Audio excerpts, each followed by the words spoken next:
우리 매일같이 누군가와 이렇게 대화하고 또 누군가의 이 말을 서로 주고받으면서 살아갑니다. 어떤 사람들의 말에 우리가 영향을 받기도 하고요. 또 우리가 영향을 주기도 하겠죠. 그리고 어떤 사람들의 특정한 그 말이 내 삶의 방향을 결정하거나 혹은 내 인생의 좌우명으로 삼고 살아갈 때도 있습니다. 그러지 않습니까? 여러분들이 누군가를 만나면 전 참 좋은 말이다. 저걸 내가 받아들이고 우리 가족에게도 알려줘야지. 우리 아이들도 이렇게 교육을 시켜야지. 이런 사람이 되도록 해야지. 라고 하는 것은 여러분들이 다 그 누군가에게 들었던 말들입니다.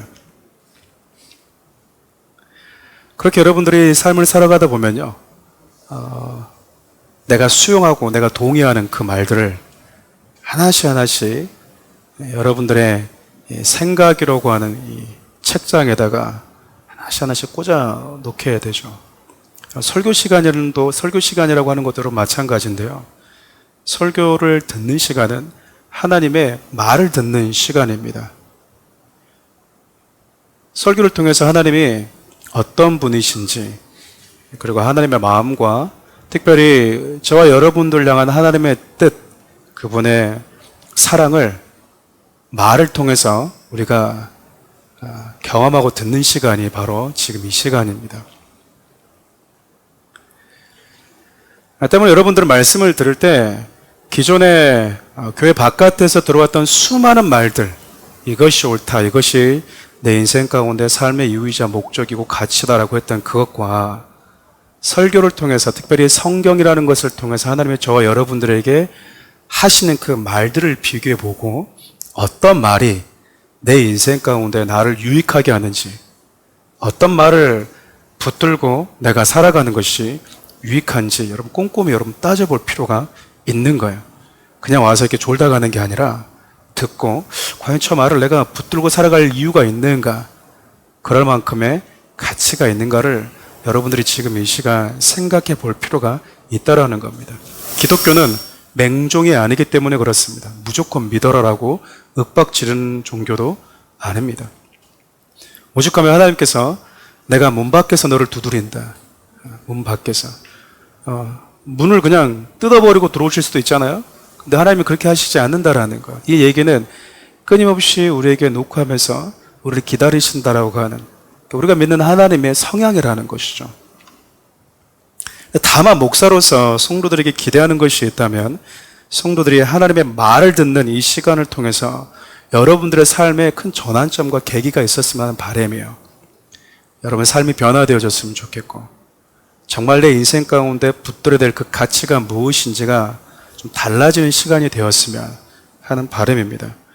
부활절이기도 한 오늘 이 시간에 여러분과 함께 나누고 싶은 메시지가 지난 리본데이 첫 번째 시간에 의해서 두 번째 시간 메시지를 함께 나누려고 합니다. 특별히 부탁드리고 싶은 것은 오늘 처음 오시는 분들이 계시다면 지난주 메시지를 꼭 들어주셨으면 좋겠어요. 여러분, 지난 시간 우리가 나눴던 것들이 그겁니다. 세상의 시작이 우연히 시작되었다. 절대 그것은 과학이 아니다. 그건 역시 믿음이다. 우연히 세상이 시작되었다라고 하는 것도 믿음이다. 창조주에서 세상이 시작되었다라고 하는 그 사실만 믿음이 아니라 우연히 시작되었다고 하는 건 역시 믿음이다. 어떤 믿음이 더 논리적이고 이성적이고 상식적인가에 대해서 우리 지난 시간 살펴보았어요. 그러면서 하나님은 저와 여러분들을 당신 곁에 두기로 결정하시면서요, 모든 것을 다해서 저와 여러분들을 사랑하시고 또 책임지기로 결정하셨습니다. 여러분들이 이렇게 가지고 노는 장난감을 만든 게 아니고요, 하나님이 저와 여러분들을 당신 곁에 두기로 결정하셨을 때는요, 그분이 책임지는 사랑을 하겠다라고 결정하셨다라는 거죠. 그것이 하나님의 선택이었고 하나님의 결정이었습니다. 하나님은 아무런 결정도 할 수 없고 아무런 선택도 해서는 안 된다라고 생각하는 분들이 계세요. 때로는 하나님의 선택이 영 이렇게 못 믿어서 대신 하나님이 하시는 선택을 해주려고 하는 사람들도 아주 많이 있습니다. 왜 그런 선택을 했지? 왜 선악과는 만들었지? 라고 하는, 내가 하나님이라면 이렇게 할 거야. 근데 여러분, 뒤에 보시면 그 리본데이 적혀 있잖아요. 하나님을 위한 당신을 위해 하나님의 특별한 초대 있죠. 예. 저 디자인을 제가 선택했는데 제가 그린 건 아닙니다. 여러 가지 폼 중에서 저걸 선택했는데 왜 저기다 리본이 있는 것을 달았지? 라고 여러 가지 생각을 할 수 있을 거 아닙니까? 그렇죠. 참 궁금하시면 저한테 물어보시면 됩니다. 저걸 달았던 분에게. 그렇죠. 세상을 하나님이 창조하셨다면 내 입장에서 왜 이렇게 했지? 저걸 왜 만들었지? 라고 내 입장에서 생각하는 것이 옳은 게 아니라요. 그 작품을 만든 분의 의도 안으로 들어가 보는 것이 지혜롭다라는 거예요. 가끔 여러분들이 작품 전시관에 가면 작은 그림들이 그려져 있을 때가 있어요. 아주 멋들어지게 그려져 있는데 저기 귀퉁이에 이 손톱보다도 작은 어떤 인격체가 그려져 있는 경우가 있습니다. 혹은 화려해 보이는 초록색 나무 그림에 저 귀퉁이에 갈색 떨어져 있는 나뭇잎 한 장이 그려져 있을 때가 있어요. 어울리지 않아 보이죠? 왜 굳이 저런 낙엽을 그렸을까? 나는 별론데 생각할 수 있고 궁금해할 수 있겠지만 정 궁금하시면 작가에 가서 나는 이게 좋은데 왜 저 낙엽을 저기다 그렸습니까? 라고 물어보면 그 의미를 설명을 해주는 겁니다. 그렇게 우리가 그 작품을 보고 해석을 해야지 그러지 않은 채 내 생각만 가져가면 그 그림은 평생 이해할 수 없게 되는 거예요. 우리가 성경을 볼 때마다 하나님이 적어도 이 성경의 저자라면 그분이 왜 이렇게 하셨는지를 그분의 입장에서 그분의 의도를 가지고 우리가 바라볼 수 있는 것들이 필요하다라는 거죠. 여러분, 성경이 저와 여러분들 향한 하나님의 사랑의 이야기로 가득하다면 하나님은 저와 여러분들을 창조하신 그 순간부터 저와 여러분들을 위해서는 살지 않으면 안 되는 분이 되어버렸습니다. 천국 가면 눈물이 없고 아픔이 없다라고 하잖아요. 그러죠. 근데 하나님은 고통이라는 것을 경험하기로 선택하십니다. 하나님의 입장에서는 아주 낯선 경험인 거예요. 근데 왜 이런 낯선 경험을 그분이 선택하고 결정하셨는가? 하나님이 아닌 피조물인 인간을 창조하신 그 순간부터 그분은 그런 결정을 당신 스스로가 하기로 하셨다라는 거죠. 저와 여러분들 믿는 하나님은 여러분 완벽한 컴퓨터나 기계가 아닙니다. 저와 여러분 때문에 때로는 괴로워하고요. 때로는 아프시고요. 때로는 속상하시고 저와 여러분들의 마음이 다른 것에 가 있을 때 질투를 느끼시는 분이십니다.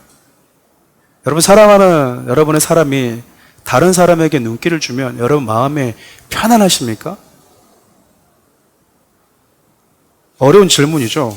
이런 것들은 참 어려운 질문이에요. 그러죠? 내가 사랑하는 사람의 마음이 내 곁에서 떠나서 다른 사람을 사랑하는데 내 마음이 아무런 마음이 없다. 나는 사랑하지 않는 겁니다. 그런데 내가 사랑하는 사람이 누군가에게 마음을 주고 눈빛을 줄 때 내 마음이 불이 타는 것은요. 그를 사랑하고 있기 때문에 그러는 거예요. 우리 하나님도 마찬가지였습니다. 저와 여러분을 창조하신 이후에 하나님은요. 괴로워하고 아파하고 소위 스트레스 받는 분이 되셨어요. 자녀가 없을 때 느끼지 못했던 그 수고와 힘듦을 그분 스스로가 경험하기로 선택하셨다라는 겁니다. 어찌하겠습니까? 하나님이 그런 선택을 하신 것을. 그렇잖아요? 근데 여러분 우리가 기억해야 될 것은 우리가 그렇게 하나님 앞에 사랑받는 존재이고 절대적인 가치를 가진 존재이긴 하지만 우리는 하나님이 아니라는 거, 우리는 창조주가 아니라는 거죠. 인간이라는 사실입니다. 이 말은요, 인간은 할 수 있는 게 있고 할 수 없는 게 있고 해서는 안 되는 것이 있다라는 거예요. 그것이 하나님께서 우리 인간에게 주신 인간의 한계이자 인간의 위치였다라고 성경이 이야기를 합니다. 하나님께서 정해주신 그 위치를 벗어나게 될 때 우리 인간에게는 하나님과 단절이라고 하는 그 죽음이 찾아오게 된다라는 거죠. 성경을 보면 여러분 죽음이라고 하는 것이 범죄하기 이전에도 존재했습니다. 이 죽음이라고 하는 개념이 존재했다라는 거죠. 왜냐하면 선악과를 취하기 그 이전부터 먹으면 네가 죽게 된다. 이 말을 다른 말로 말하면 네가 생명에서 분리되면 이 죄는 너를 지배하는 힘을 가지게 된다. 그 말이거든요. 제가 좀 표현상 여러분들에게 아주 이해하기 쉽게 좀 극단적으로 예를 들긴 하지만 여러분은 지금껏 몇십 년을 사시면서 개미 때문에 힘들어 하시는 분이 계십니까? 어제 여러분 하루 살면서 개미 때문에 스트레스 받으신 분 계세요? 길을 걷다가 개미 때문에 계세요? 집에 개미가 나오면 이제 이거는 이제 불러야 되지만 여러분들 매일같이 이렇게 도보하면서 개미를 보고 나는 개미가 있어서 스트레스 받아 하는 분들은 없을 거다 그 말이에요. 근데 여러분, 개미가 여러분보다 덩치가 커버리면 이거 문제가 되는 거예요. 그렇지 않나요? 죽음이 하나님의 생명에게 인간이 붙어 있을 때는 아무리 힘을 발휘하지 못했는데 하나님에서 분리되니까 그 죽음의 권세보다도 더 강한 생명을 가지고 있던 인간이 죽음에 삼킨 바 되어버렸다 그 말입니다. 성경은 분명하게 죄가, 죽음이 왜 왔는지, 인간을 지배하게 되었는지 그것을 유일하게 저와 여러분들에게 알려주는 기록이기도 합니다. 그러니까 성경은 우리에게 무엇을 얘기하냐면 인간이란 존재는 할 수 있는 것도 있고 할 수 없는 게 있고 해서는 안 되는 것이 있다는 사실을 알려주는데 우리는 끊임없이 그 사실을 받아들이려고 하지 않는다라는 거예요. 왜? 그 말은 인정하기 싫다라는 거거든요. 근데 우리가 성경을 보면 아담과 하와에게 찾아왔던 사단이 인정하지 말라고 그랬습니다. 왜 굳이 너는 모든 것을 할 수 있음에도 불구하고 왜 안 하고 사니? 이렇게 질문을 하는 거죠.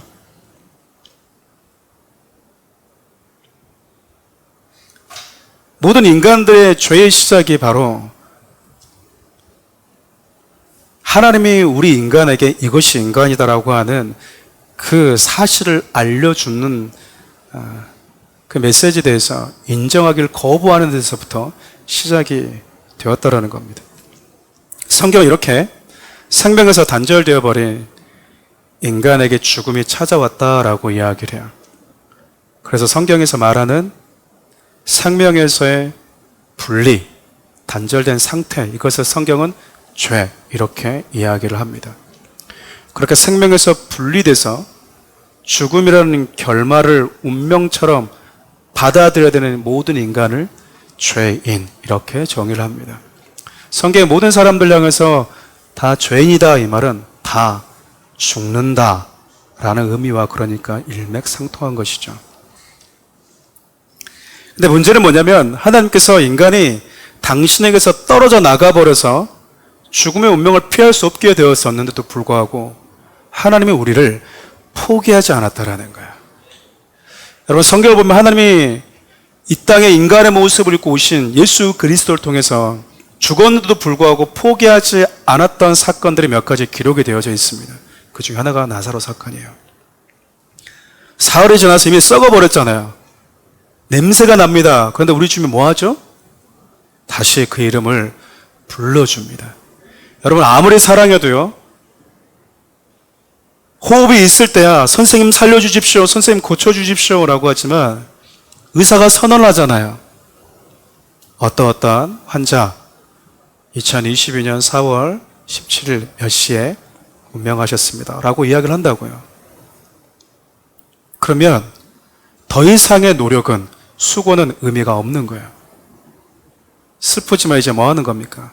장례를 잘 치를 일만 준비하는 거예요. 사랑하지만 할 수 있으면 내가 살려내고 싶은데 그럴 힘이 나에게는 없는 거죠.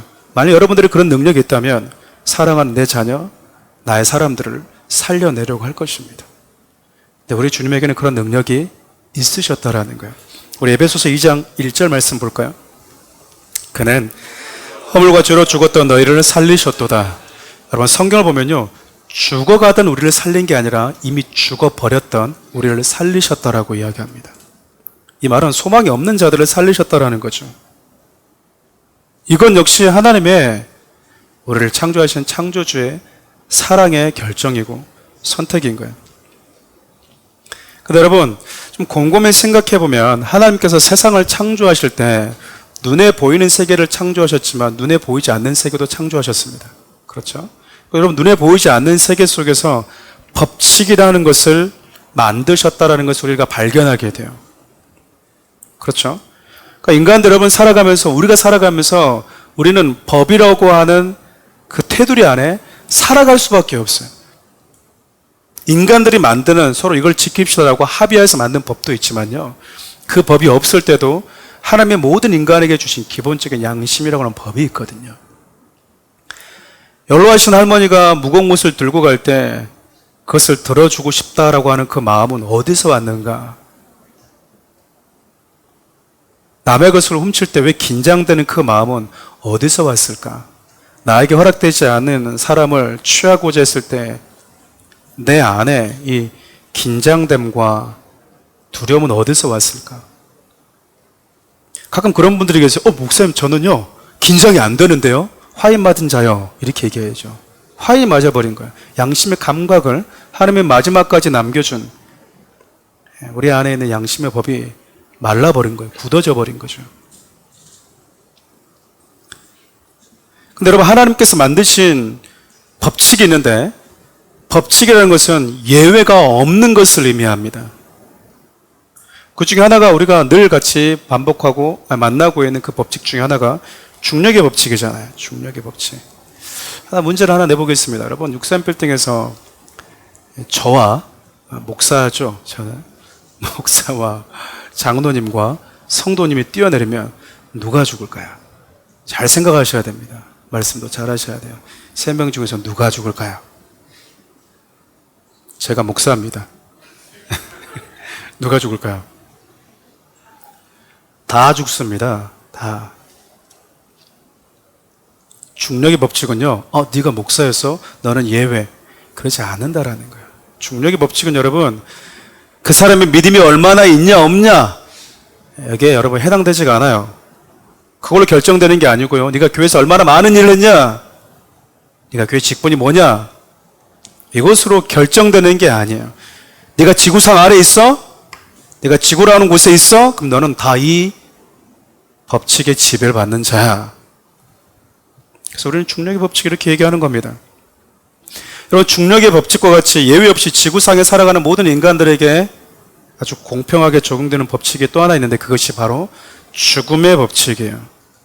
상대적으로 어떤 것이 어떤 것보다 조금 더 오래 살 수는 있을지 모르겠지만 모든 인간들, 모든 생명체는 여러분 죽음 앞에 공평합니다. 부자라고 해서 여러분 안 죽는 게 아니고요. 가난한 사람이라고 해서 더 영원히 사는 것도 아닙니다. 부자는 죽을 때 향기가 나고 몸에서, 죽은 가난한 사람은 몸에서 악취가 나는 게 아니고요. 부자도 더 악취가 나고 가난한 사람도 악취가 난다 그 말이에요. 예외 없다라는 거죠. 여러분, 우리가 늙어가고 있다, 우리 안에 질병이 있다는 것이 무엇을 의미할까요? 너는 뭐 한다라는 거죠? 너는 죽어가고 있다 그 말이에요. 그러니까 여러분, 내가 나이가 들어가고 있고 몸이 예전같이 못하다, 몸에 질병이 왔다, 이 얘기는요, 그 질병이, 그 연약함이, 그 나이 들어감이 나에게 메시지라는 거예요. 나를 향한 메신저예요. 메신저. 어떤 메신저죠? 너는 한계가 있고 네 인생의 마지막에 점점 뭐하고 있다? 다가오고 있어. 우리는 병들면 빨리 나으려고만 하지, 늙으면 그냥 목주름 펴려고만 하지. 그 늙어감이, 그 나약함이, 그 질병이 나에게 들려주는 그 메신저의 역할은 전혀 우리가 듣고시 못할 때가 많다라는 거예요. 성경도 이 사실을 알려주지만 죽어간 우리의 몸도 이 사실을 저 여러분들에게 알려주는데 잘 안 듣죠. 왜 안 들을까라고 생각해 보면 다른 소리의 볼륨이 너무나 커요. 다른 소리의 볼륨이. 여러분, 내가 아무리 이 사람에게 어떤 이야기를 하고 있어도요, 다른 음악 소리가 크면요, 이 사람의 소리는 안 들립니다. 말을 하고 있지 않아서 안 들리는 것이 아니라 다른 소리의 볼륨이 너무 크기 때문에 그래요. 세상에서 내가 원하는 게 있고 내가 이루고 싶은 꿈이 있고 나는 아직도 저것을 꼭 성취해야만 되고, 세상에 주는 그 어떤 것의 소리가 너무 크다 보니 메신저들이 나에게 들려줄 메시지조차도 들을 수 없다라는 거예요. 성경은 생명에서 단절된 존재는요, 동물, 생물, 그리고 인간 할 것 없이 다 죽음을 피할 수 없다라고 이야기합니다. 그러니까 죽음을 거스를 수 있는 그 예외적인 것은 이 땅에 존재하지 않는다 그 말이죠. 오늘 여러분과 살펴보고 싶은 메시지가 바로 이것입니다. 생명에서 단절된 인간에게 어떤 죽음이 찾아왔는지, 그렇게 죽어버린 인간을 다시 회복시키기 위해서 하나님은 무엇을 하셨는지, 오늘 이 부분을 여러분과 함께 좀 살펴보겠습니다. 먼저 성경을 보면 여러분, 생명에서 분리되어 버린 그 인간에게 찾아온 죽음을 세 가지로 이렇게 나눠서 설명을 합니다. 그냥 죽음 이렇게 하면 되는데요. 그 죽음이라는 뚜껑을 성경에 열어서 보니까 세 가지 부류의 죽음이 있었다라고 이야기를 해요. 에베소서 2장 13절을 보면요. 첫 번째 죽음은 하나님과 상관없는, 하나님과 관계가 단절된 죽음을 이야기합니다. 하나님과 상관없는 자가 되어버린 거죠. 아무런 관계가 없는 자, 그것도 성경은 죽음 이렇게 이야기를 합니다. 두 번째 죽음은 요한계시록 2장 20장에 등장하는데요. 우리가 소위 영원한 음부, 하나님과 영원히 분리되는 곳, 여러분들 잘 알고 있는 지옥의 고통, 그것도 성경은 죽음 이렇게 이야기를 합니다.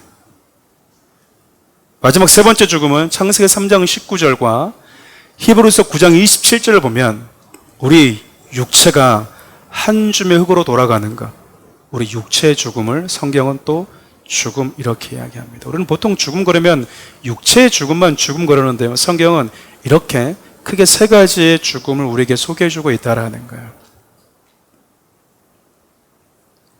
그러니까 생명에서 분리되어 버린 인간이 부분적으로 죽은 것이 아니라 완전히 죽는 존재가 되어버렸다는 거예요. 그러니까 소망이 없다라는 거죠. 뭐 하나라도 남아있으면 이 작은 꺼져가는 생명을 통해서 불씨를 되살릴 수 있을까라고 할 수 있을지 모르지만 인간은 완전히 죽었다 그 말입니다. 완전. 성경이 말하는 세 가지 이 죽음에서 회복되는 것을 구원 이렇게 이야기해요. 구원. 세 가지, 즉 성경이 말하는 세 가지 죽음을 제가 먼저 여러분들에게 앞서서 언급한 그 이유는요. 이 죽음에 대한 이해가 있어야지 성경이 말하는 구원이라고 하는 풍성한 의미를 이해할 수 있기 때문에 그래요. 그러면 성경이 말하는 구원 또 한번 살펴볼까요? 첫 번째 구원은 하나님과 관계가 단절됐으니까 관계가 뭐하는 것이 구원일까요? 회복되는 것을 구원 이렇게 이야기합니다. 요한복음 1장 12절 말씀 함께 읽어볼까요? 그 이름을 믿는 자에게는 하나님의 자녀가 되는 권세를 주셨으니 성경은 하나님의 자녀가 되는 것 구원 이렇게 얘기합니다. 즉 신분이 바뀌는 거야. 성경은 이렇게 신분이 바뀌는 것을 구원이라고 이야기합니다. 여러분 이것은 태어남의 구원을 이야기해요. 태어남. 신분이 바뀐 것이지 수준이 업그레이드된 것이 아니다 그 말이에요. 여러분들이 자녀를 낳으면 이 자녀의 IQ가 얼마인지 우리는 모릅니다. 아버지가 아무리 사회적으로 고위직에 있다 하더라도 이 아이는 그냥 이제 똑같이 태어난 작은 생명체일 뿐이에요. 태어났다라고 하는 그것으로 인해서 나의 자녀라고 하는 신분을 갖게 되는 것이지 그가 수준이 있어서 잘생겨서 그것은 하나도 여기에 관여되지 않는다라는 겁니다. 왜 여러분 이 부분이 중요하냐면 때로는 우리가 하나님을 사랑하고 성숙에 대한 목마름을 가지고 살아가다 보면 내가 기대했던 어떤 수준에 못 미치면 내가 하나님의 자녀일까? 내가 과연 구원받은 하나님의 자녀일까라고 하는 그 의심이 자꾸 커지다 보면요. 그것을 이용해서 사단이 여러분을 참수하면서 조롱하기 때문에 그래요. 성경이 말하는 첫 번째 구원은 우리의 어떠함이 아니라 태어남으로 인한 구원을 이야기합니다. 두 번째 구원은 여러분 제가 성도들에게 설교하고 또 가르칠 때 자주 표현하는 것이기도 한데 자리 이동의 구원이다라고 이야기를 합니다. 즉 지옥이라고 하는 것이 예정된 자가 생명의 나라로 옮겨져 버리는 거예요. 그러니까 자리가 완전히 이쪽으로 옮겨지는 거죠. 요한복음 5장 24절 말씀 함께 읽어볼까요? 내가 진실로 너에게 이르노니 내 말을 듣고 또 나 보내신 이를 믿는 자는 영생을 얻었고 심판에 이르지 아니하니 사망의 생명으로 옮겼느니라. 옮겼다라고 이렇게 미래 완료형으로 얘기하죠. 보통 우리가 쓰는 것은 과거 완료지 미래 완료형을 쓰지 않지 않습니까? 그러니까 우리 주님이 미래 완료형으로 옮겼다. 나는 지금 여기 있는데 아니 내가 옮겼어 라고 미래 완료형으로 얘기할 수 있는 분은요 시간과 공간을 초월한 자격을 가지신 분만 이 표현을 쓸 수가 있어요. 그래서 성경은 우리가 소위 구원받았다라고 할 때 천국 가는 거, 네, 이 부분을 이야기합니다. 우리가 하나님의 나라로 옮겨지는 것, 자리 이동의 구원이라고 저는 표현합니다. 성경에 말하는 세 번째 구원은요 우리가 한 줌의 흙으로 돌아가는 우리의 몸이 다른 몸을 가지게 되는 것을 의미합니다. 제가 성도들과 이렇게 말씀을 나누고 또 오랫동안 이렇게 양육을 해오면서 느꼈던 것 중에 하나가 뭐냐면 성도들이 이 세 번째 구원에 대해서 많이 무지하다라는 거예요. 우리 고린도전서 15장 44절 말씀 함께 읽어볼까요? 육의 몸으로 심고 신령한 몸으로 다시 살아나나니 육의 몸이 있은즉 또 영의 몸도 있느니라. 성경은 분명히 무엇을 얘기하고 있냐면 육의 몸이 있지만 또 무슨 몸도 있대요? 영의 몸도 있다. 영의 몸도. 육의 몸은 어떤 몸일까요? 지금 여러분들이 만져진 이 몸을 얘기합니다. 그럼 영의 몸은요? 영의 몸은 어떤 몸일까요?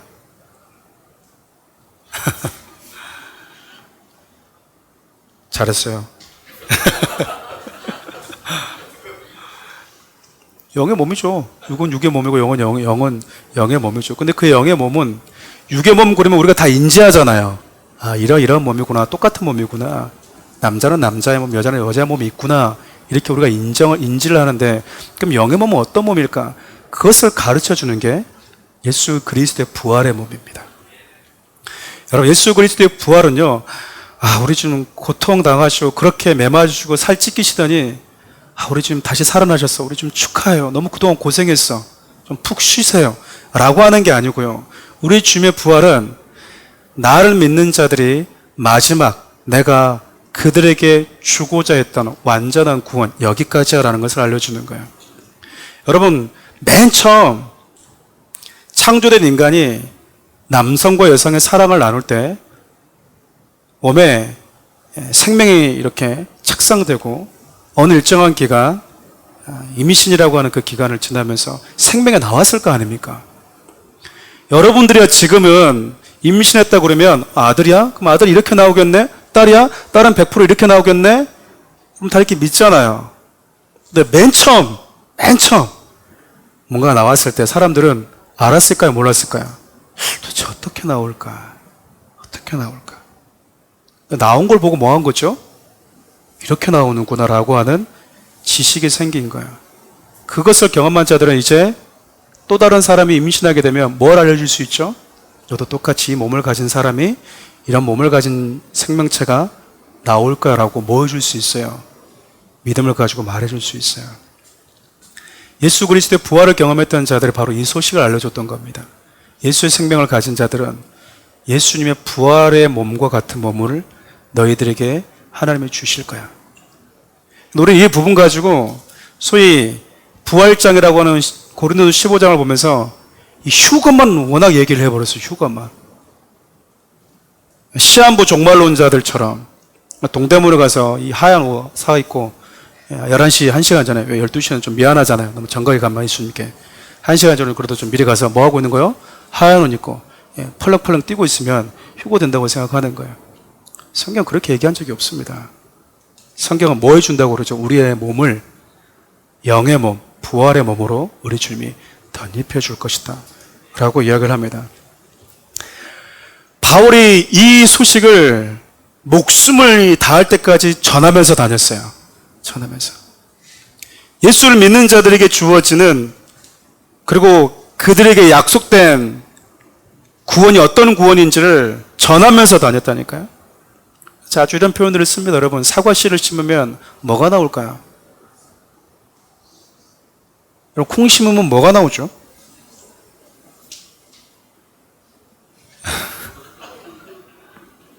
콩 심으면 싹이 나옵니다.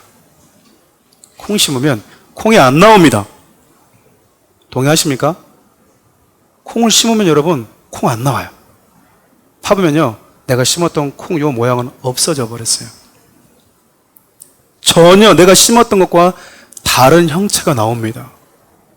맞잖아요. 진짜잖아요. 사과 씨를 심으면 여러분, 사과 씨가 나오는 게 아니고요, 사과의 모양을 가지고 있는 싹이 나옵니다. 그래서 우리가 심는 것에 대한 법칙 그러잖아요. 심는 대로 거둔다. 우리가 사과 씨를 심으면서 귤이 나올 거라고 기대하지는 않아요. 사과 씨를 심으면 사과나무 모양의 싹이 나와서 사과나무 모양으로 나올 거다라고 하는 믿음이 있습니다.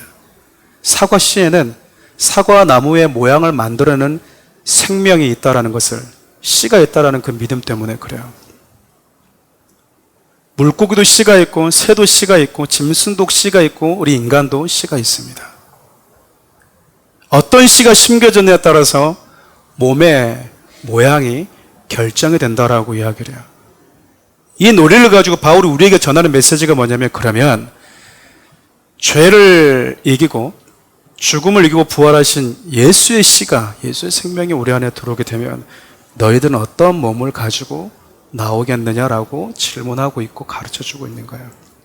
우리 고린도전서 15장 49절 말씀 함께 읽어볼까요? 우리가 흙에 속한 자 형상을 입은 것 같이 또한 하늘에 속한 이의 형상을 입으리라.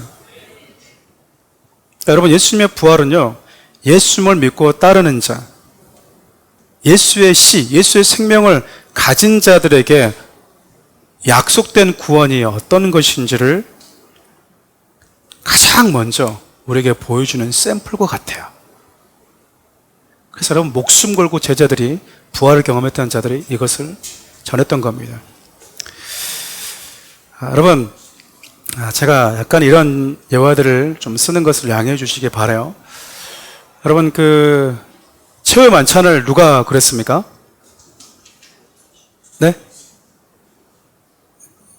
일반 상식이죠. 네, 다빈치가 그랬습니다. 레오나르도 다빈치가. 네, 그렇죠? 맞습니까? 네. 근데 그 그림을, 과정을 본 사람은 몇 명이나 될까요? 몇 명이나 될까요? 우리나라 훈민정음 누가 만들었습니까?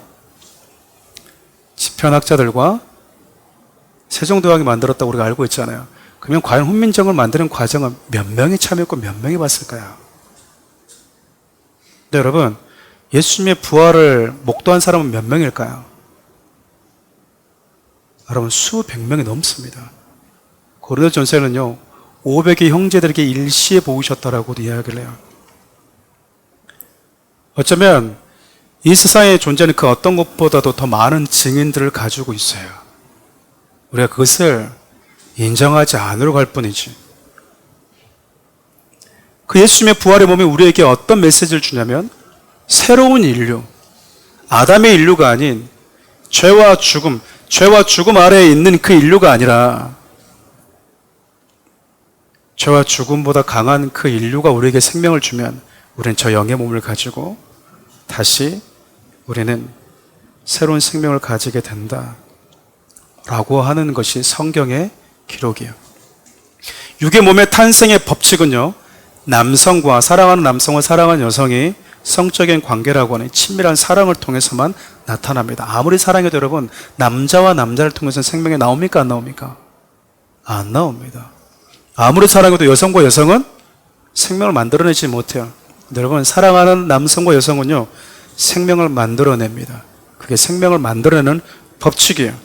그게 육의 몸을 만들어내는 법칙이다, 그 말입니다. 근데 여러분, 영의 몸의 법칙은요, 믿음의 법을 통해서 만들어집니다. 하나님에게서 단절되어 버려서 죽음이라고 하는 그 운명을 피할 수 없는 우리 인간에게 예수의 생명이 내 안에 들어오게 되면 이 모든 일들이 일어난다는 사실을 믿는 그 믿음의 법을 통해서 일이 이루어지는 것이죠. 여러분, 이것은요, 하나님께서, 특별히 세상을 창조하신 하나님께서 정하신 생명의 법칙이에요. 법칙이면 여러분, 우리 인간이 합의해서 만들어낸 그 국가의 법도 있지만 인간의 의지와 상관없이 존재하는 자연의 법칙과 우주의 법칙은 여러분 널려 있습니다. 인간이 만들어낼 수도 없고 발견해야만이, 혹은 발견하지도 못한 수많은 법칙들이 존재한다, 그 말이에요. 그 법칙을 만든 분이 계시다고 이야기하죠. 하나님의 정하신 생명의 법칙이 있어요. 여러분, 이것을 이해하려면 하나님께서 죽음의 원인인 죄를 처리하는 방식, 즉 대속의 법칙과 생명의 법칙을 좀 이해할 필요가 있습니다. 대속의 법칙이라는 것은 뭐냐면 여러분, 죄가, 내 아이에게 있는 그 죄가 다른 어떤 이에게 전가되어져서 사라지는 것을 대속의 법칙, 이렇게 이야기를 합니다. 죽음이라는 결과를 가져다 오는 죄의 문제가 처리되는 유일한 법칙이기도 해요. 그래서 하나님께서 갈라디아서 1장 4절을 통해서 이렇게 말씀하시죠. 함께 읽어볼까요? 그리스도께서 하나님 곧 우리 아버지의 뜻을 따라 이 악한 세대에서 우리를 건지시려고 우리 죄를 대속하기 위하여 자기 몸을 주셨으니, 대속하기 위해서 하나님이 행하시는 이런 일들을 보면요, 우리 주님이 죄를 처리하기 위해서 그분이 만드신 법이 어떤 법인지를 우리가 이해할 수 있다, 그 말입니다. 레위기를 보면 특별히 이 부분이 조금 더 드라마틱하게 역사적 사건으로 기록이 되어져 있죠. 짐승을 잡아서 자신의 죄를 처리하는 제사에 대해서 레위기는 아주 많은 지면들을 할애합니다. 좀 지루해 보일 수는 있지만 여러분, 여기에는요, 창조주가 정해주신, 우리 인간들에게 정해준 아주 중요한 법칙이 담겨져 있어요.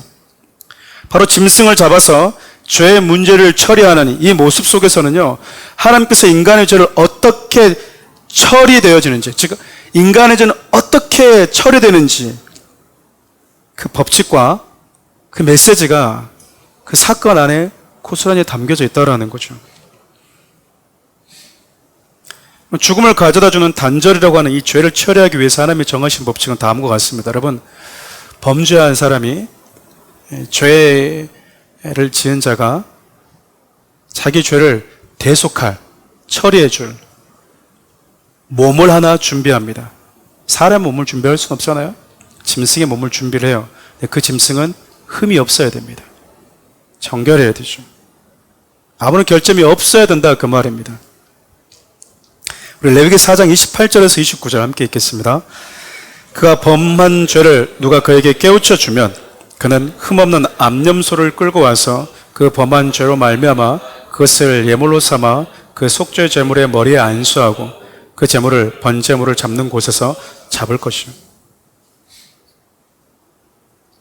흠없는 육체를 준비해야 되는 이유는 누구 때문인지 아십니까? 그 죄를 처리하기 위한 당사자 때문이에요. 레위기 강의하면서 여러분들에게 이 부분을 너무나 많이 설명을 했습니다. 저는 어렸을 때 이 성경을 볼 때마다 흠없는 것을 가져와라 라고 하실 때마다 두 가지 생각을 했었던 것 같아요. 하나는, 그래, 왕한테도 좋은 거 주는데 하나님한테 이 버짐 있고 병 걸린 거 이렇게 결점 있는 거 갖다 주는 것은 무례한 일이지. 그래, 하나님도 좋은 거 먹어야지. 그렇게 생각을 했었어요, 어렸을 때. 저만 그런 겁니까? 여러분들 안 그랬습니까? 그리고 저는 또 그랬습니다. 그래, 하나님께 줄 때는 외국산이 아니라 한우는 드려야지. 이렇게 생각을 했던 것 같아요. 근데 여러분, 흠 없는 것을 준비하라고 말씀하신 이유는 저와 여러분 때문이에요. 이것도 법칙입니다. 왜냐하면 죄는요, 정가의 의미가 있어서 그래요. 내 죄를 이 몸 안에다 정가할 수 있어요. 내가 내 죄를 하나씩 낱낱이 고백하면요, 내 죄가 이 짐승의 육체 안에 정가가 됩니다. 근데 문제가 뭐냐면 이 짐승의 그 어떠함도 나에게 전가가 돼요. 좀 우스갯소리지만 여러분들끼리 서로 머리에 맞대고 해봐야 그게 그거다, 그 말입니다. 그러니까 상대가 항상 뭐가 없어야 돼요? 결점이 없어야 되는 거예요. 흠이 없어야 되는 거예요. 그래야지 그의 흠 없음이 나에게로 들어오기 때문에 그렇습니다. 그래서 하나님이 이것을 알고 흠 없는 몸을 하나를 준비하셨는데 그것이 바로 히브리서 10장 5절 말씀이에요. 한 몸을 뭐 하셨대요? 예비하셨대요. 가끔 예수님이 여자의 후손으로 오셨다. 즉 다시 말하면 마리아, 결혼도 하기 이전에 그 동정녀 마리아의 몸에서 나왔다고 얘기하면, 야, 그런 신화를 믿니? 라고 질문하는 분들이 계세요. 여러분, 우리는 마리아, 동정녀 마리아의 몸에서 나왔기 때문에 예수님을 믿는 거예요. 만일 예수님이 요셉과의 관계를 통해서 나왔으면요, 예수님은 아담의 씨가 되어버리기 때문에 그분은 우리를 구원할 수 있는 결점 없는 몸이 될 수 없어요. 그러니까 우리를 구원할 수 있는, 우리의 죄를 감당할 수 있는 자격 미달이다, 그 말입니다. 우리의 논리적으로는 말이 안 되는 것 같지만 그 말 안 됨 때문에 우리가 믿는 거다, 그 말이에요. 적어도 자기가 구원자라고 말하는 이 땅의 수많은 교주들과 이단 세력들과 타종교회 창시자들이 구원자라고 한다고 그러면 자기들 부모가, 자기 아버지는 없어야 돼요. 씨가, 나에게 준 씨가 없어야 된다 그 말입니다. 성령으로 잉태했단 말이 그 말이에요. 예수님의 육체는 흠이 없는 육체에 돼. 그러니까 이 이야기는요, 우리의 죄를 전가받을 수 있는 자격과 요건을 갖추었다 그 말이에요. 성경이 왜 이렇게까지 하실까? 여러분, 성경은 이것을 통해서 여러분들에게 분명히 말씀해 주고 있는 거예요. 죄가 얼마나 무겁고 무서운 것인지, 죄는 어떻게 해야만이 사라지는지, 얼마나 지독스러운지, 그러면서도 불구하고 하나님이 그 일을 할 수밖에 없었던 것이 저와 여러분들 향한 사랑이라고 반복해서 말씀하고 있는 거예요. 그래서 여러분, 이 사실을 이렇게 덮어두고 말하는 게 아니라 역사 속에서 사건들을 통해서 끊임없이 죄가 처리될 수 있는 그분이 정한 법칙과 그분이 정한 대속의 의미들을 저와 여러분들한테 반복해서 알려주셨던 겁니다. 그리고 내 죄를 전가받은 그 육체는요, 죽어야 됩니다. 여러분, 레위기에서 짐승을 가져온 사람이 내 죄가 이 흠없는 생명체에게 전가될 때 그 흠없는 생명체의 흠없음과 결점 없음은 나에게로 흘러오잖아요. 그럼 그 짐승을 이제 누가 잡습니까? 그 짐승은 누가 잡죠? 여러분, 당사자가 잡아요. 당사자가. 이것도 제가 레위기 할 때 여러분들에게 소개를 했습니다. 닭 잡아보셨습니까? 닭? 저 닭 2번인가 잡아봤거든요. 그 2번 잡은 것도 제가 마지막까지는 한 건 아니고요. 이 다리 묶는 데까지만. 다리 묶는 데까지만. 닭이 얼마나 빠른지 모르죠, 여러분. 필사적으로 저 손이 나를 잡아먹을 손이다라고 느낄 때 여러분, 닭은요, 날아다닙니다. 날아다녀요. 잡지 못해요, 여러분. 얼마나 빠른지 몰라요. 그 여러분, 요만한 생명체를 여러분 잡는 것도 얼마나 많은 에너지와 스트레스와 힘이 들어가는지 모릅니다. 여러분, 요만한 양과 염소를 잡는 것은 여러분 보통 힘든 일이 아니에요. 왜 이렇게까지 하실까? 보라는 거예요. 보라는 거예요. 네 죄가 어떻게 처리되는지, 그 죄가 얼마나 무거운지, 죄는 반드시 생명을 요구한다는 것을 하나님이 죄를 잡는 자를 통해서 요구하신 겁니다. 어떤 학자는 그렇게 얘기합니다. 그가 가져온 짐승의 거의 대부분은 집에서 키우는 짐승일 때가 많아요. 요즘에는 애완견을 가지고 애완견을 하면서 엄마 봤어, 아빠 봤어 이렇게 얘기하는데 그것까지는 아닌 것 같습니다. 그냥 비싼 껌을 줄 수는 있지만 아빠야 엄마야라고는 그거는 좀 호칭이 좀 아닌 것 같아요. 그렇지 않습니까? 개팔자가 상팔자라고 하는데 이렇게 사람이 불편하고 개들을 이렇게 유모차에다가 끌고 다니시는데 걔는 여러분 걸어 다녀야 됩니다. 걸어 다니지 얘가 사는데 그냥 이렇게 밀고 다니는 거죠, 개들을. 여러분, 그 개를 잡는다고 생각해보세요. 여러분, 잡을 수 있겠습니까? 여러분 손으로? 못 잡습니다, 여러분. 눈물 나는 거야. 내가 또 죄 지은다면, 내가 또 넘어진다면 똑같은 이런 일을 반복해야 된다? 여러분, 무서워서라도 그 생명에게 미안해서라도 몸부림치게 되었어요. 하나님이 모든 일을 다 세팅해놓고 죄 없는 흠 없는 유일한 예수 그리스도의 몸을 저와 여러분들 예비하신 이후에 그분에게 우리의 모든 죄를 전가해 버리십니다. 그래서 여러분, 세례요한이 예수님에게 세례를 주었을 때 세례요한이 세례받고 올라오신 예수님에서 뭐라고 말하냐면요, 보라, 세상 죄를 지고 가는 하나님의 어린 양이다 라고 얘기해요. 예수님의 육체 안에 뭐가 담겨버린 시간이죠? 저와 여러분들의 죄가 담긴 사건이 바로 그 사건입니다. 이쯤에서 예수님 누가 잡았습니까? 예수님은 누가 잡았습니까? 예수님은 십자가에 누가 죽였죠? 군인들이 죽였잖아요. 여러분, 근데 군인들이 죽였고 저는 안 죽였습니다라고 말하면 돼요, 안 돼요? 그럼 무슨 일이 벌어지죠? 난 이번 거 상관없는 거예요. 만약 여러분들이 하나님 앞에 딱 섰을 때, 하나님의 법정에 딱 섰을 때 하나님 여러분들에게 질문을 던지실 거예요. 이 처절하게 죽어가는 독생자에 누가 못질했느냐, 누가 죽였느냐라고 말하면 얼른 뭐 해야 돼요? 손들어야 됩니다. 그 말은 나는 이분과 상관이 있는 자입니다 라는 뜻이에요. 그래서 성경이 이렇게 얘기하는 거죠. 불법한 자들의 손을 빌어서 우리가 죽였다라고 얘기하는 거예요. 여러분들 그런 그림을 보신 적이 있을 거예요. 어떤 사람이 예수님께 자기의 죄를 처량하게 고백하면서 울고 있는데 십자가 밑에서 우리 주님이 죽어가시고 피 흘리신 모습 보면서 괴로워하고 있는데 저 십자가에서 그 죽은 예수님께 누군가가 또다시 못질을 하고 있는 거죠. 너무 분노가 나고 화가 나서 십자가에다가 나무 사다리를 쥐고 올라가서 멱살을 잡고 누구인지 보려고 딱 봤더니 그가 누구였어요? 자기였어요. 내가 못 박았구나. 이게 무슨 의미로 여러분 무슨 의미인지 이해하시겠죠? 내가 잡았어요. 그래만이 그분이 흠없으면 나에게 오게 되기 때문에 그렇습니다. 하나님 이 모든 일을요, 믿음이라고 하는 이 법을 통해서 저와 여러분들에게 그 법적 효력을 주십니다. 오늘 본문 말씀인데 로마서 3장 27절 말씀 함께 보겠습니다. 그런즉 자랑할 때가 어디냐? 있을 수 없느니라. 무슨 법으로냐? 행위로냐? 아니라 오직 믿음의 법으로.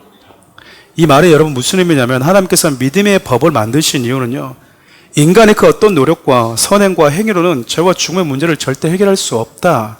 그 사람이 뭐 해준 거죠? 믿는다면 예수 그리스도가 흠이 없는 분이시고 너 때문에 너의 죄를 위해서 죽으셨다는 사실을 믿는다면 그 믿는 자들에게는 예외 없이 하나님의 자녀가 되는 그 법적 효력을 발생하도록 해주겠다 그 말이에요. 이 법은 여러분 네가 믿어야지 구원받아 이런 차원이 아니고요, 이 법을 제정하고 만드신 분이 하나님이라는 것을 의미합니다. 하나님이라는 것을 의미해요. 근데 여러분 여기서 우리가 잊지 말아야 될 게 무엇이냐면 온 인류 역사 가운데 우리의 모든 죄를 짊어지시고 우리를 구원할 수 있는 유일한 분은 예수 그리스도를 믿는 그 믿음밖에 없다라는 겁니다. 구약의 백성, 신약의 백성, 지금 저와 여러분 앞으로 주님 오실 날까지 남아있을 마지막 생명까지 저와 여러분들을 구원할 수 있는 유일한 분은 누구를 통해서만 가능하죠?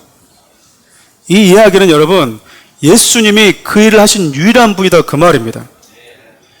제가 썼던 책을 보면 여러분들이 아마 이미 알고 계신 분도 계시리라 생각이 돼요.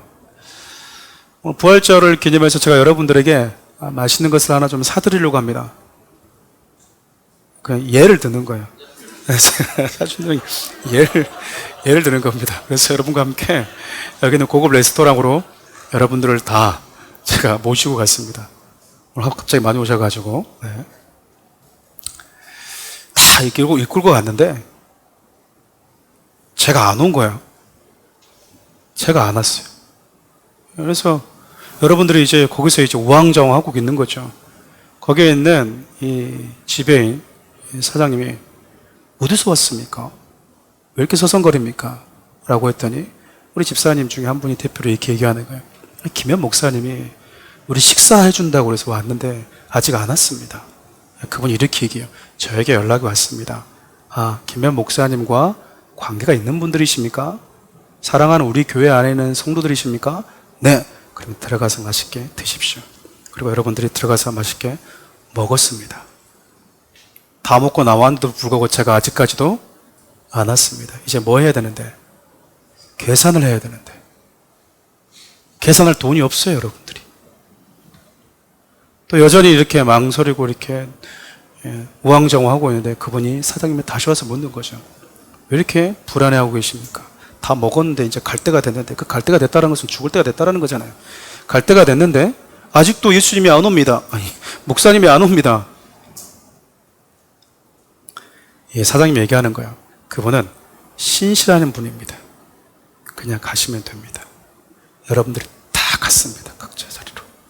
그리고 제가 뒤에 가서 몇 명 왔죠? 몇 명 왔다 먹고 갔습니다.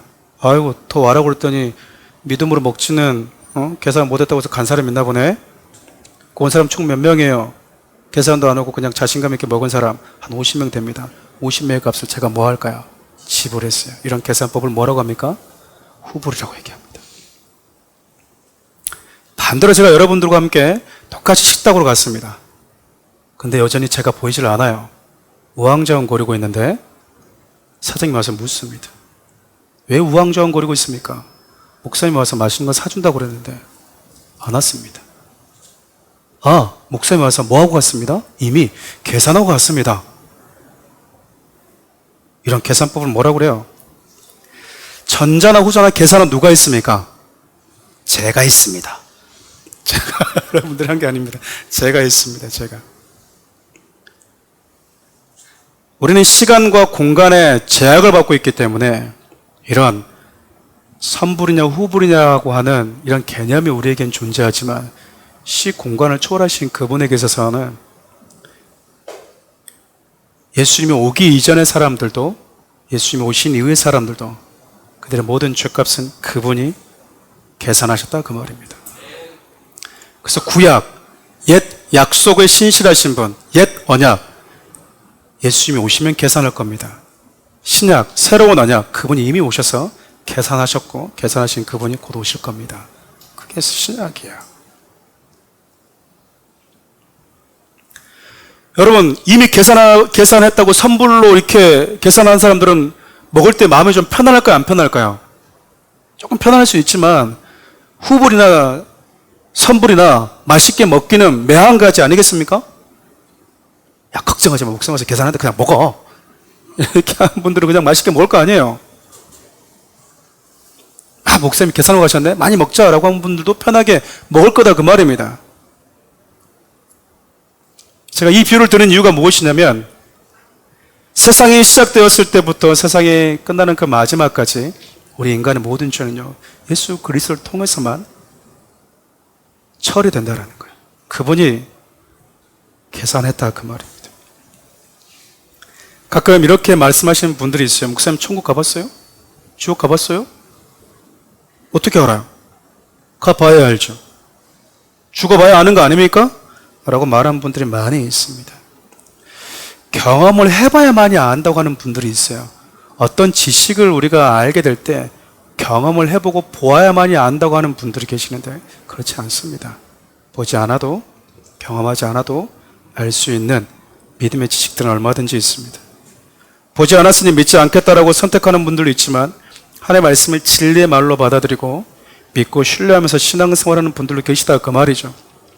근데 여러분 우리가 모두가 인정할 수밖에 없는 분명한 사실은 저와 여러분들이 죽어가고 있다는 것은 죽어가고 있다는 거죠. 죽어가고 있다는 것이 우리에게 주는 메시지가 뭘까요? 너는 생명에서 분리된 존재다. 모든 죽음은 생명에서 분리될 때 찾아오잖아요. 그러니까 죽어가는 내 몸은 늙어가는 내 몸은 너는 죽음을 피할 수 없는 존재라고 하는 강력한 증거이자 증인 역할을 우리에게 한다 그 말입니다. 여러분 이렇게 육체와 더불어서 하나님의 생명에서 단절될 때 인간이 어떻게 망가지는지 보여주는 게 바로 우리 육신의 성향이에요. 그래서 성경은 육신 이렇게 얘기합니다. 육체는 시간 속에서 사라져감으로 생명에서 단절되었다는 사실을 알려주고 육신은 하나님에게서 단절되어 버린 인간의 생각과 마음이 얼마나 추하고 더러울 수 있는지를 가르쳐줘요. 이거 부정할 수 없어요. 날마다 우리가 경험하는 삶이지 않습니까? 모든 인간은 육체와의 결별이라고 하는 이 죽음 앞에 결국 서게 됩니다. 예수를 믿는 자나 믿지 않은 자나 똑같이 죽음 앞에 서게 돼요. 그렇다면 여러분 예수 믿는 자와 안 믿는 자와 무슨 차이가 있을까요? 이 부분을 이야기하고 마치려고 합니다. 생각해보면 여러분 예수를 믿는 자나 믿지 않은 자나 똑같이 악한 생각하잖아요. 그렇지 않습니까? 뭐 예쁜 사람 지나가면은 교회 다니시는 분들은 뭐 할렐루야 노래가 나옵니까? 메시아 노래가 나오는 게 아니라 그냥 예쁜 건 예쁜 거잖아요. 그렇잖아요. 악한 생각들 예수 믿는 자나 믿지 않는 자 모두에게 공통적으로 나오는 것 또는 그 생각에 사로잡힐 때가 있다는 건 매한 가지입니다. 다른 것이 있다면 그것을 실행에 옮기지 않기 위해서 절제하고 그렇게 살지 않기 위해서 몸부림치는 것의 차이가 존재하겠죠. 성경은요 그럼에도 불구하고 예수를 믿어서 예수의 생명을 가진 자와 예수의 생명이 없는 자의 궁극적인 차이는 마지막 날 그들에게 적용되는 법이 다르다라고 얘기합니다. 오늘 저와 여러분들 읽었던 결론의 말씀이기도 하고요. 오늘 메시지가 바로 그 말씀입니다. 로마서 8장 1절에서 2절 말씀 함께 볼까요? 그러므로 이제 예수 그리스도 안에 있는 자에게는 결코 정죄함이 없나니 이는 그리스도 예수 안에 있는 생명의 성령의 법이 죄와 사망의 법에서 너를 해방하였습니다. 예수의 생명이 없는 자는 자신이 죄와 죽음의 문제를 처리해야 되는 죄와 사망의 법에 적용을 받는다면, 예수를 믿어서 예수의 생명을 가진 자는 그분이 나의 죄와 죽음의 문제를 처리하셨기 때문에 죄와 상관없는 생명의 법이 적용된다라는 거예요. 적용되는 법이 달라요.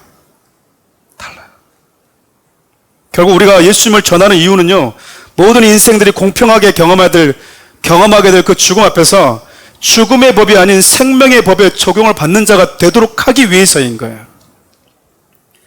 하나님은 성경을 통해서 이 사실을 저와 여러분들에게 알려주고 싶어 하셨어요. 죄와 사망의 법 아래 있었고 죄와 사망의 법밖에 없었던 우리 인류 가운데 생명의 성령의 법을 하나님이 새롭게 제정하셨고 그 법을 만드셨고, 이제 그 법 안에 들어올 수 있고 그 법을 적용받을 수 있고 그 법적 효력을 누릴 수 있는 길이 있다는 것을 그렇게 애타게 알려주기 위해서 성경이 기록되었다, 그 말입니다. 말씀을 마무리하겠습니다. 성경은 여러분, 예수 그리스도를 통해서 대속의 법, 죄사함의 법이 제정되었고, 누구든 예수의 죽으심과 예수님이 나에게 영원한 생명을 주신 분이다라고 하는 이 은혜의 법을 믿을 때 그 믿음이 우리에게 법적 효력을 미친다라고 이야기를 합니다. 지난 시간에 언급했던 것처럼 하나님은요, 저와 여러분들 창조하신 이후에 정말 우리만을 위해서 사신 분이 되셨습니다. 그리고 나치 강제 수용소에서요, 죽음과 사투하면서 자신의 내면도 점검해보고 그 인간의 존엄성에 대해서 고민했던 빅터 플랭클이라고 하는 사람이 있어요. 그분이 쓴 책 중에 빅터 플랭클의 죽음의 수용소라고 하는 책이 있습니다. 읽어보신 분들도 계실 거예요. 그 책에 보면 이 저자가 니체 말을 인용해서 이렇게 이야기를 합니다. 왜 살아야 하는지 그 이유를 아는 사람은 어떤 상황도 견딜 수 있다. 왜 살아야 하는지 그 이유를 아는 사람은 어떤 상황도 견딜 수 있다. 이분이 나치 수용소에서 보니까 그러는 거예요. 다 죽으려고 모았어. 얘들은 진짜 시한부 인생과 같아요. 근데도 그 안에서 인간들이 서로의 존엄성을 인정하고 살려고, 오늘 죽지 않고 차라리 내일 죽는다 하더라도 오늘을 살고 싶어하는 인간의 생명에 대한 그 절박함을 그분이 거기서 인간의 그 내면들을 본 거예요. 생각해 보았습니다. 저와 여러분은 하나님의 삶에 있어서 정말 특별한 이유가 된 존재들이거든요. 하나님께서 왜 이렇게까지 법을 제정하면서까지 저와 여러분을 살리기를 원하셨을까요? 왜 독생자를 내어주시면서까지 아낌없이 저와 여러분들을 구원하기를 원하셨을까? 왜 독생자를 내어주는 상황까지 우리 하나님은 견디셨고 십자가에서 수치와 고통을 하나님은 견뎌내야만 했을까? 그분에게 살아야 하는 이유가 있었기 때문에 그렇습니다. 그분에게도요, 이 땅에 오셔야 되는 특별한 이유, 그분 이런 십자가라고 하는 상황을 견뎌내게 만든 그 이유가 저와 여러분이다, 그 말이에요. 그분이 우리가 믿는, 우리가 전하는 예수 그리스도입니다. 가끔 예수를 전하다 보면요, 내가 전한다고 믿을까? 말 같지도 않을 것 같고 이해되지 않고 너무 때로는 허무맹랑해 보이는 것. 네, 여러분, 우리는요, 그것에 개의치 않고 하나님께서 우리에게 말씀하신 그 역할만 잘 감당하면 저는 된다고 생각합니다. 여러분, 우리가 강한 논리적으로 말씀을 중심으로 하나님이 저와 여러분들을 위해서 행하셨던 그 일들, 그분 안에 있는 자들에게 적용되어지는 법칙이 무엇인지 하나님께서 우리에게 말씀해 주셨지만, 그래서 여러분 좀 마음의 품과 함께 이 시간 좀 기도했으면 좋겠습니다. 먼저는 우리 주님이 저와 여러분들 위해서 행하신 일이 어떤 일인지 그 은혜 좀 충분히 감사하는 시간이 되었으면 좋겠고요.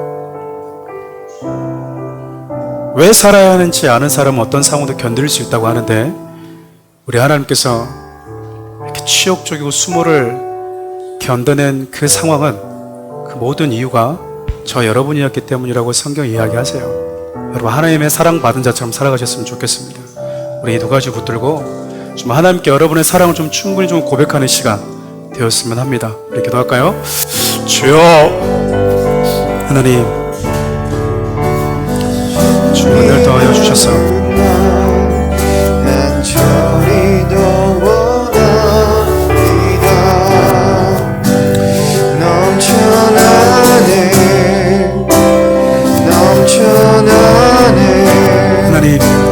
하나님께서 우리에게 행하신 그 일들에 대한 사랑과 그 은혜에 대한 무게감들이 사랑하는 성도의 마음 가운데 깊이 새겨지게 도와주십시오.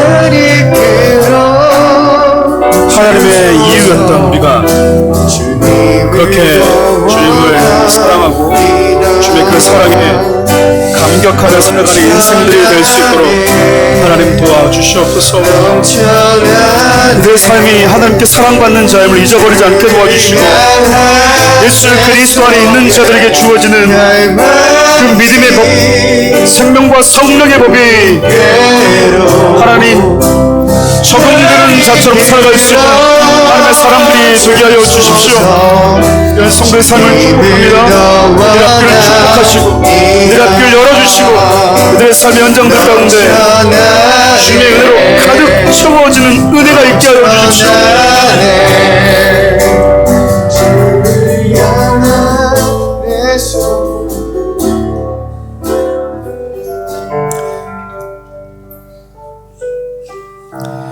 우리 주님께서 십자가라고 하는 그 상황을 견딜 수 있었던 것은 우리가 하나님의 이유였기 때문입니다. 살아계신 하나님, 귀한 성도들이 인생을 살아갈 때마다 하나님이 우리에게 주신 그 은혜의 무게감을 날마다 경험하며 살게 도와주십시오. 그 은혜의 무게감 때문에 우리가 한 번 더 몸부림쳐보고 그 무게감 때문에 한 번 더 주님의 사랑 가운데 우리가 엎드릴 수 있도록 도와주십시오. 우리를 구원하신 예수 그리스도의 은혜와 하나님의 사랑과 성령의 다함없는 은혜가 이곳에 있는 귀한 성도들 머리 위에 함께 하시기를 간절히 축원하옵나이다.